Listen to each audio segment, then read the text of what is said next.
essa oportunidade que o Senhor tem nos concedido. Fala conosco, Jesus. Fala conforme a tua vontade. Tem misericórdia de mim e usa-me para trazer uma palavra para as nossas vidas. Louvado seja em nome de Jesus. Podemos assentar. Glória a Deus. Você vai sofrer a noite inteira. A voz é que não é boa. A voz é que não ajuda. A voz é que não ajuda. Glória a Jesus. Louvado seja em nome de Jesus. Eu quero agradecer a Deus por essa oportunidade. Agradecer o Claudinei, a pessoa do pastor, que nos concede nessa segunda vez que pastor aqui, segunda vez. Os irmãos já me ouviram aqui umas 5 vezes. Louvado seja o nome de Jesus. Estava pedindo a Deus uma palavra, mas eu quero dar uma palavrinha. O hino que a irmã cantou de agora, Miriam, né? Ele diz assim que nós estamos na escolha. Se quisermos subir, escolha. Eu ontem preguei ali na igreja ali, e eu procurei, e Deus veio com mais espírito. Ele me dá a mensagem na sobre o público. E quando eu me desce com o público, eu sei que a mensagem é aquela que eu vou dar vontade de correr, sabe? E eu procurei e fui pensando, eu vou falar sobre João 11, que é fácil de falar, a ressurreição de Lázaro. Eu vou falar sobre Abraão, no capítulo 12, que também é fácil de falar. Mas quando chegou no público, chegou lá na hora, eu perdi João 11, Gênesis 12, e me veio a palavra João 14, a parte A, que diz assim: morrendo o homem, porventura tornará a viver? E eu disse ontem sobre que a morte, ela vai passar. Só tem uma coisa que impede a morte de passar em nossas vidas: só o arrebatamento da igreja. E eu creio que alguns de nós aqui não vamos passar pela morte. Eu creio que o arrebatamento está tão perto que alguns de nós aqui vamos, nessa parte nós não vamos passar. Devemos ser arrebatados.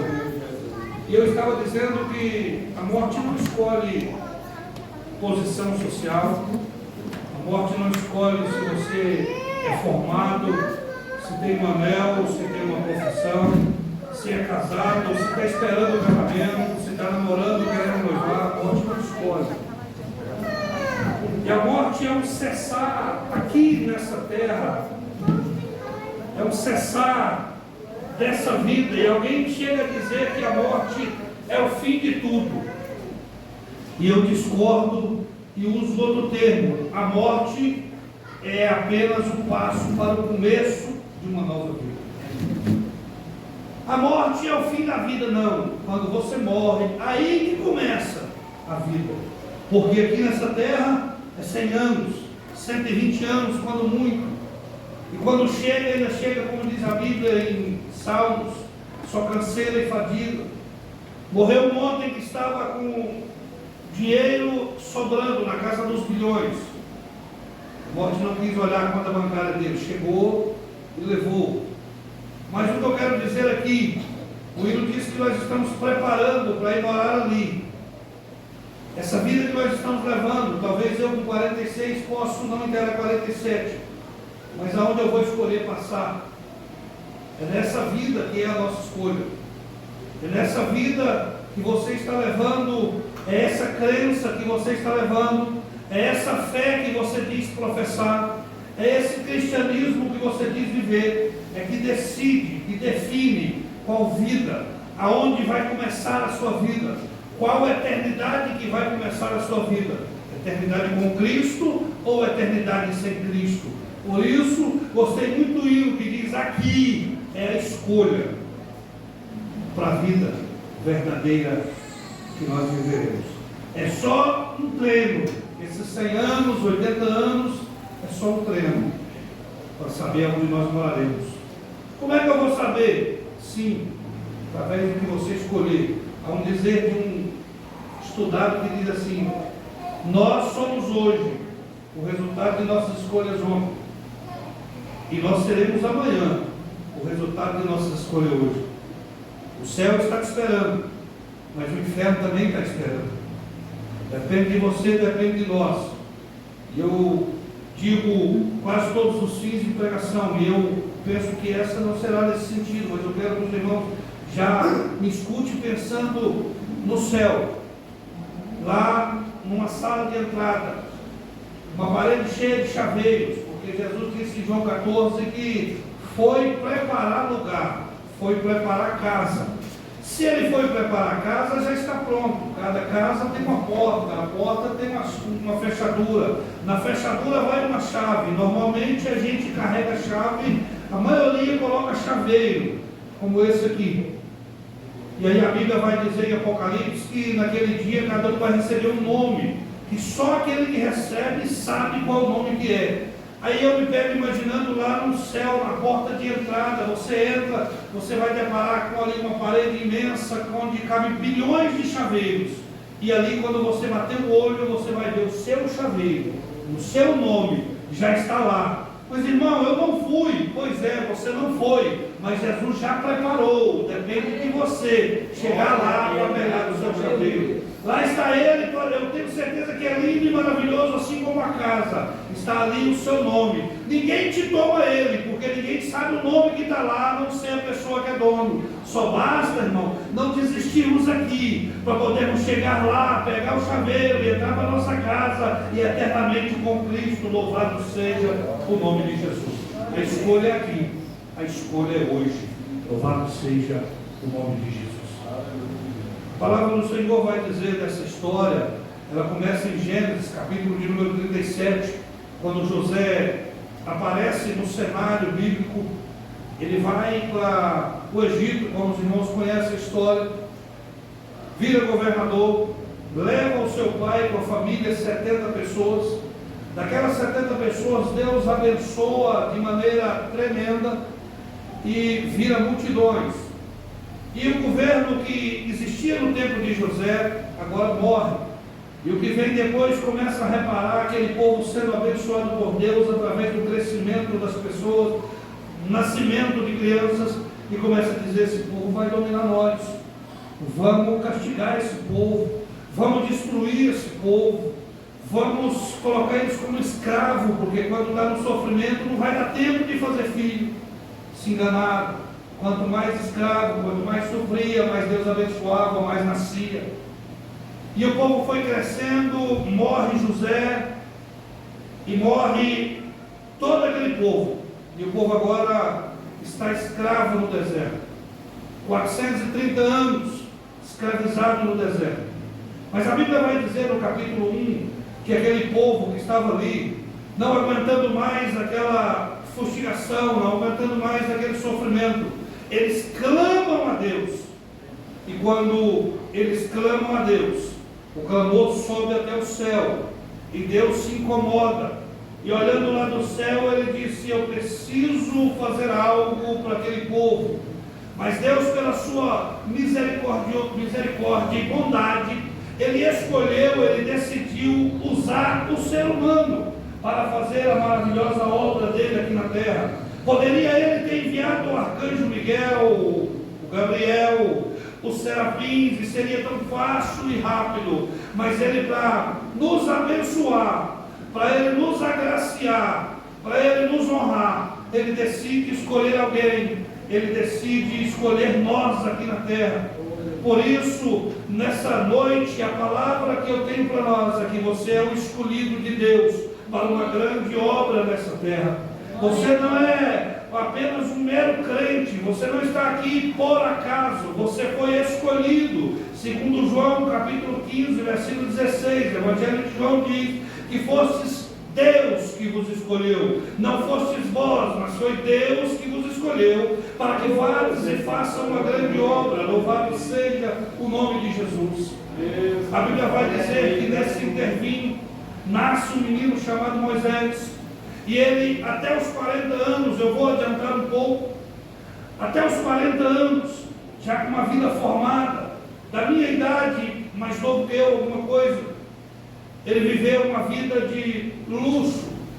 Só no começo que ele viveu com a mãe, que foi amamentado, mas viveu uma vida de luxo, viveu uma vida de dinheiro, não sabia o que era dificuldade, era treinado no melhor exército que existia. era estudado nas melhores faculdades. Ele era tão treinado que Flávio José, em seu livro História dos Hebreus, chega a contar que ele foi escalado, o povo do Egito perdia para os filisteus uma guerra. Existia dois lugares, ou pelo rio ou pelo deserto. Todo general que ele colocava diante do exército do Egito passava pelo rio, e o povo dos filisteus estava esperando e matava e destruía o exército. Resolve-se então, por causa da sua valentia, colocar Moisés para liderar o exército. Moisés, ao liderar, ele era tão treinado, tão capacitado, tão apto à guerra, que ele olhou e falou: nós não vamos pelo rio, nós vamos pelo deserto. Mas por que as pessoas, os outros, não passavam pelo deserto? Segundo Flávio José, a história vai dizer que existia cobra, e até hoje ainda existe na Grécia. Os irmãos já viram a expressão cobra de asa. É de pura verdade, não é apenas uma expressão que nós usamos. Existe cobra de asa na Grécia, ou em alguns países ainda existe ela. Ela era tão venenosa que ela chegava a morder e saía, para a pessoa não cair e esbarrar nela na caída. Não dava tempo de nada. Por isso os exércitos não passavam pelo deserto. E Moisés disse: nós vamos passar pelo deserto. Moisés, você está doido? E aquelas cobras, espere aí. Existe um passarinho chamado íbis. É o único pássaro que come essas cobras. Cada um do exército vai criar um casal de íbis. Quando tiver criado, nós vamos passar pelo deserto. A história vai dizer que Moisés criou, cada um criou, um exército grande, cada um criou o casal. Quando estava grande, Moisés disse: agora vamos passar pelo deserto. O povo dos filisteus está nos esperando no rio, e nós vamos chegar por trás e vencer a batalha. Como? Fácil. Leve as suas gaiolas para a entrada do deserto. Leve os passarinhos para a entrada do deserto. Quando nós entrarmos, nós vamos abrir as gaiolas. E assim fizeram, abriram as gaiolas, e os passarinhos saíram comendo as cobras de asas, e eles saíram atrás. O povo dos filisteus estava esperando pelo rio. Eles chegaram por trás e derrotaram, e nunca houve uma vitória tão grande através de ser o general, o nosso Moisés. Moisés era treinado, irmão, era o melhor soldado. Moisés foi o melhor general. Moisés foi o mais sábio daquele tempo, lá no Egito. Moisés talvez estivesse no meu lugar. Se eu fosse escolher, eu diria: é ele que eu vou escolher para tirar o povo. Está no auge, 40 anos, ainda está novo, eu vou escolher ele. Só que Deus, olhando a vida dele, vai dizer: eu preciso treiná-lo para a obra que eu tenho para com ele. Moisés vai para o deserto, fica 40 anos no deserto, já estava com 80. A meu ver, já tinha passado a hora. A meu ver, eu já não escolheria. A minha vontade já não servia, porque já estava gaga. Alguns anos atrás, eu creio que uns 8 anos atrás, eu apresentei um projeto para um pastor, hoje é meu amigo e respeito ele. E ele disse: você já está velho, rapaz. Você não tem que pensar em obra, não, você já passou da hora. Na hora eu confesso aos irmãos que fiquei com vontade de largar esse negócio de pregar e fazer obra. Mas louvado seja o nome do Senhor, que a escolha de Deus é diferente. Por isso eu hoje, não muito novo, estou aqui para falar a palavra do Senhor, porque Deus escolhe de maneira diferente.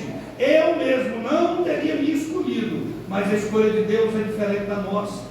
Moisés, ao nosso ver, a Bíblia vai dizer que ele tinha ficado gago de falar 40 anos no deserto. Ele só tinha conversa com seu povo e com as ovelhas. Ele ficava mais tempo com as ovelhas, porque no deserto eles caminhavam muitos quilômetros e ficavam muitos dias para as ovelhas comer. Moisés agora estava dispensado para qualquer exército. Moisés agora estava recusado por qualquer pessoa, por qualquer escolha. Qualquer um de nós aqui, se colocasse com Moisés ou qualquer outro de idade menor, ninguém escolheria Moisés. Ninguém de nós escolheria. Mas Deus a Bíblia vai dizer que Moisés estava no campo com as ovelhas, quando de repente algo lhe chama a atenção. E quando algo lhe chama a atenção, ele olha, havia uma sarça que pegava fogo. Mas não era novidade, porque o calor do deserto é tão grande que chega a 50 ou mais graus. E o fogo, quando ele pega, e o sol, quando ele pega em qualquer coisa, numa latinha, qualquer coisa que ele pegar, se ele jogar no capim, ele pega fogo. Era novidade para ele? Não. Era normal ver sarça e capim pegando fogo. Mas por que chamou a atenção de Moisés? Porque a Bíblia vai dizer que as sarças pegavam fogo, mas não se consumia. Tinha algo diferente, porque todo fogo que ele via consumia o capim rapidinho. Mas ele notou que algo estava diferente. Ele disse: eu preciso chegar mais perto para ver aquele negócio, porque a sarça pega fogo, mas ela não se consome. A sarça está com um fogão imenso, mas ela está do mesmo jeito. Quando ele vai chegando perto, o Senhor brada lá de dentro e diz: Moisés, aquieta aí, tira a sandália dos seus pés, porque você está falando aqui com Todo-Poderoso, o lugar aqui é santo. Eu desci até aqui nessa sarça para te escolher para uma grande obra. Louvado seja o nome de Jesus. A escolha de Deus às vezes me incomoda, nos incomoda, irmão. E vamos dizer, vou usar um linguajar até meio, é uma escolha que parece ser de doido. Porque como é que Deus escolhe um homem e diz para ele: olha, tu serás pai de nação, em ti serão benditas todas as famílias da terra. Quando ele diz para Abraão, normal, não é?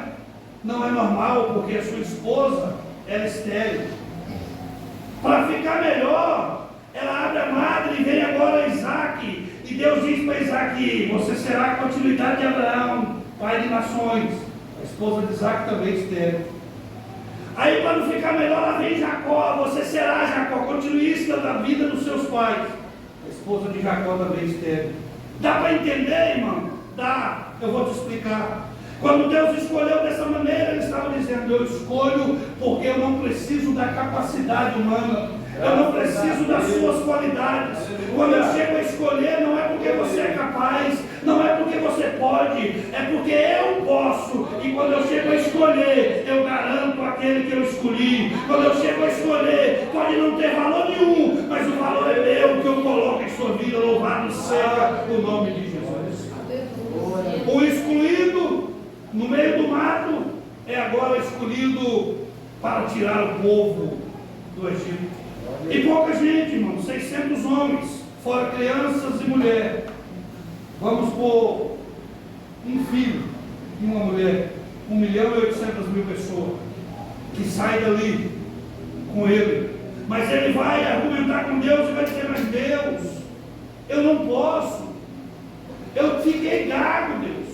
Naquele tempo, quando eu estava novo, eu tinha até 40 anos, eu podia, porque eu estava treinado, eu exercitava, eu ia para a academia, eu era um cara que fazia exercício, eu era um cara que estava sempre estudando, eu era um cara que conhecia o lugar, o Egito. Hoje eu não faço exercício, eu já estou velho. Hoje às vezes eu vou caminhar, dá dor na coluna e nas pernas. Hoje eu não dou conta porque eu só conheço o deserto. Eu já não sei, eu já não posso. Aí Deus diz assim: Moisés, o que você tem na sua mão? E isso é que eu quero me deter aqui. O que você tem na sua mão? Ele disse: eu tenho uma vara, é um cajado, eu já estou andando mancando, eu preciso de um cajado, de uma vara para me sustentar. E Deus disse para ele: é com essa vara que eu vou fazer os milagres. Sabe por quê? O que eu entendo aqui, Deus não precisa que você tenha muita coisa, Deus precisa do que você tem, porque extraordinário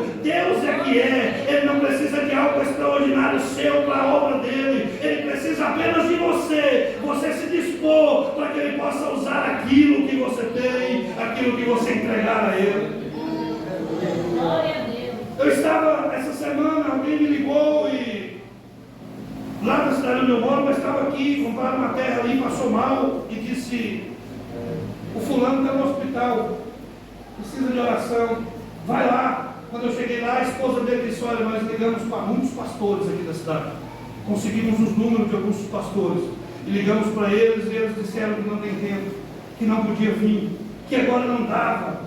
E aí eu entrei, chamei um pastor amigo meu, o pastor Nilval, fui lá na casa dele e falei: vamos comigo, porque sempre é bom dar de dois. E nós entramos. Quando eu vi aquele homem, doeu meu coração, porque eu pensei: como é que homens que se dizem homens de Deus, como é que homens que foram escolhidos para dar a mão, como é que homens que foram escolhidos para ser abençoador do povo não pôde vir aqui? Será que desses que ligaram não achou um que estava quieto? Ou eu creio que sim, 10 horas da noite. E aí Fomos lá, oramos. Quando eu saí de lá, eu saí doído, irmãos. E aí eu fico imaginando, gente, quantas pessoas que dizem: eu não vou porque eu não sei orar, eu não vou porque eu não tenho dom de cura. Eu também não tenho não, irmão. Mas eu fui lá, dei uma palavra de conforto para aquela mulher. Na segunda-feira, na quarta-feira, eu fui pregar ali no pastor Arley. Quando eu vou pegar no púlpito, no microfone, ela entra ali, mas uma mulher e senta ali. Preguei a palavra, entreguei para o pastor. Nós não fizemos apelo, que era um culto de ensino. Quando eu disse, ela veio até mim e disse assim: não vai ter um apelo não, eu quero aceitar a Jesus por causa de uma palavra, por causa de um abraço. Você tem, irmão.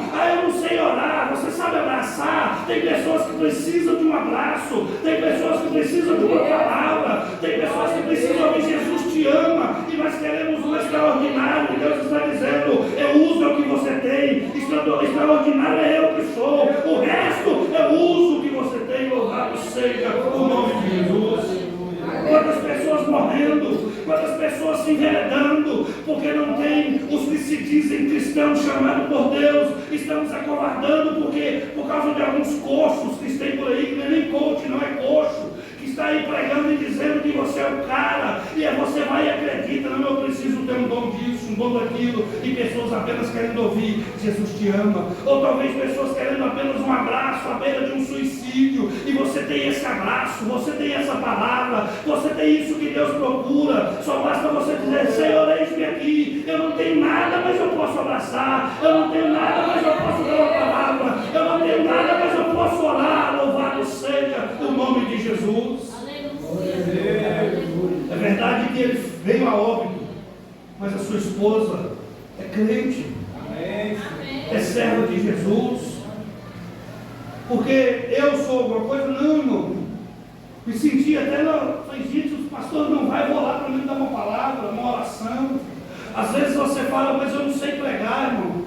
Mas você lá no canto, lá no seu quarto, de joelho, você está orando e dizendo: Senhor, salva aqueles noiados, salva aqueles fulano. É a arma, é o que Deus precisa. Mas eu não sei cantar. Tem tantas pessoas com a voz boa. Pois é, mas lá na sua cozinha, lavando vasilha, você está louvando, o seu vizinho está ouvindo e dizendo: olha que hino bonito, a palavra entra. Deus precisa do que você tem, Deus usa o que você tem. Apresenta a Ele, larga de colocar desculpa, larga de dizer que não pode, como Moisés: eu não sei falar. E ele diz para Moisés: eu fiz a boca, rapaz, foi eu que te dei voz, por isso eu estou te chamando. Lembra que eu disse para você que Deus não escolhe por causa da qualidade, porque eu não era para ser, eu era um noiado, eu era um drogado, um ladrão, eu não tenho nem a quinta série completa. Eu prego aqui, vou pregar agora pela misericórdia de Deus no congresso em séries. Não é porque eu sei não, é porque Deus é quem faz através daqueles que escolhe. Capacidade eu não tenho, mas o Deus que me escolheu é o Deus que capacita, o Deus que me escolheu é o Deus que levanta, o Deus que me escolheu é o Deus que diz: o extraordinário é eu só preciso de você. Louvado seja o nome de Jesus. Um velho que não podia mais, 80 anos, já era, foi o velho que mais fez, que Deus mais fez através dele, que tirou o povo do Egito, 1 milhão de pessoas, que fez milagres e maravilhas. E foi o velho que a Bíblia vai dizer que em Números 12, quando Deus chama Miriam, Arão, e diz assim: olha, vocês estão falando de Moisés, deixa eu falar um negócio com vocês, ou aqui no meio do arraial, se tiver profeta, eu falo com o profeta. Se tiver alguém que tem algum dom, eu falo através de sonho. Não é assim com Moisés, porque com ele eu falo cara a cara. E isso é porque era um velho rejeitado por nós, pela sociedade, pelo seu tempo. Até ele se rejeitava, mas Deus olhou e falou assim: ninguém te dá valor, mas eu te escolhi. Ninguém te quer, mas foi eu que te escolhi. É assim que Deus faz. O homem olha para você e diz: você não pode. E Deus está dizendo: não pode não, mas eu na sua vida posso. Você não sabe, mas eu na sua vida sei. Louvado seja o nome de Jesus. Nessa última hora, irmãos, Deus precisa de pessoas que não queiram ser extraordinário, mas que queiram ser